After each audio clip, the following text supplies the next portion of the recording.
There's a lot that goes into demonstrating. The skydive is just a small piece of the display that you're making. And then once you get out, your instincts take over that you've trained this and you know how to do it, and then it's generally not scary anymore. 13 years, this is the beginning of my 14th year. The choices that I had made prior set it up for me a little bit. Ended up joining the reserve. And then when I was in college, I started skydiving as a civilian. And then when I found out about the team and that I could skydive for the Army, it seemed like a great opportunity that I had to look into.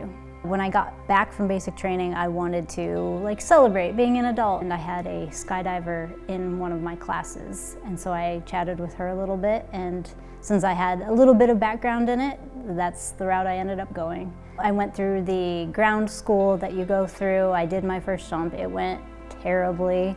Didn't do anything they told me to do, and I lost both my instructors, and I pulled at 10,000 feet and I landed in a cornfield, so I've gotten a little bit better since then. So I just kept at it, and I made it through, started jumping on my own. I went on a deployment, and when I came back, I had decided that I was gonna try out for the Golden Knights. I'm just coming up on 8,000 jumps. It definitely is mentally and physically exhausting to do that, but that's the best way to prepare for competition, and you still have that performance anxiety. So the best way to combat that is to just do as much training as you can and trust yourself and trust your training that you'll know how to perform when you get out of the airplane. We're going to dirt dive, what we're going to go through. So you want to take care of any of those unknowns and get rid of any of the variables that you can and make sure those are set. We'll do our pin checks to make sure everything is where it needs to be on the rig and you didn't bump it in a certain way. Then we go ahead and get on the bus. We also go over what we're going to do again, and then when we get out to the plane, we do another pin check and we'll dirt dive everything again.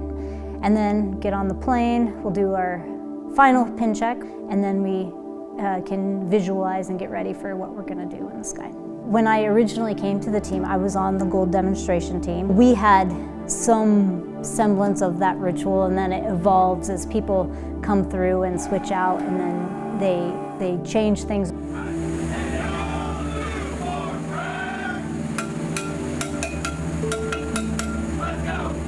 It was kind of cool to come back to that and to get to experience that again, because it takes a little bit to learn. Gives you that cohesion with the group. Right before we're about to get out, we'll do handshakes with each other, and a lot of people have individual handshakes. Those handshakes can be an inside joke with that person. So that's just kind of a little bit of a flavor of the current team.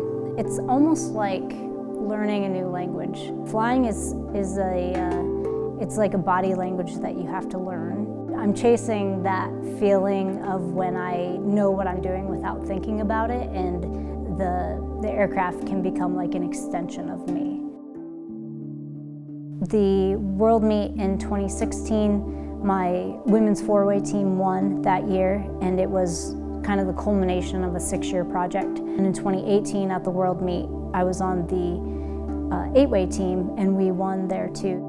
I was only the second woman in skydiving history to be an 8-way world champion. Last year, 2021, 2 other women were added to that, but it's a pretty small group there. One competition that I'll never forget was at US Nationals. It was with my women's 4-way team, and we were the first women's team to get on the podium at US Nationals. So we got 3rd place. Done plenty where I've gotten gold and silvers, but that 3rd place was pretty great. There's been 26 women in jumping positions on the team. The women's 4-way team was done, and I was the only one that was continuing on. In competition, I had to really self-advocate for myself to be a part of the A-team open lineup for 4-way. I convinced them that I at least deserved a shot. Nobody ever looked back after that. If it's something that you want to do, it's just gonna take, you just have to be your own advocate. I don't think that a lot of women consider that it's something they can do. You know, on the road, I've had so many people come up to me, I didn't know women could do this, which is why representation is so important. There are certain gender stereotypes that we're getting better about, but some of those stereotypes would not have expected women to be skydivers or in the military. It's just kind of crossing that threshold. I have had a lot of women reach out to me and say that they saw me at a competition or they saw me jumping and that meant a lot to them. I think that I have been able to kind of show people that these things are possible for women. I'm just here, like everybody else, like trying to make skydiving my life.